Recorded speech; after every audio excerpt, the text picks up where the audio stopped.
চাই, একটা বন্ধুত্ব চাই। স্বামী স্ত্রী তো একটা একে অপরের প্রতি দায়বদ্ধতা এটা ভেবে নিলে হবে না, একে অপরের বন্ধু, ফ্রেন্ডলি।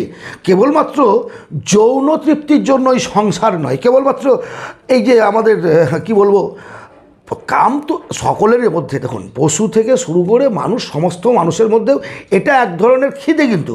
আর এটা মেটানোর দায়িত্বের জন্যই সমাজে বিয়ের পদ্ধতি তৈরি হয়েছে, যারা পার্মানেন্ট সলিউশন, পার্মানেন্ট একটা ব্যবস্থা করে দেওয়ার জন্য সমাজ বিয়ের পদ্ধতি তৈরি করেছে।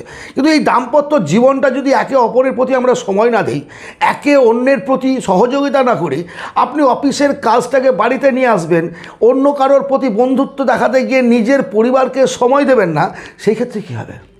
একাকিত্ব ফিলিং হবে, সহানুভূতি চাইবে, অন্যের প্রতি অটোমেটিক আকৃষ্ট হবে। যদি চান সঙ্গে থাকুন, আপনারা দুজনে অটুট বন্ধনে আবদ্ধ থাকতে, তাহলে আজ থেকে আপনি অন্তত অফিসে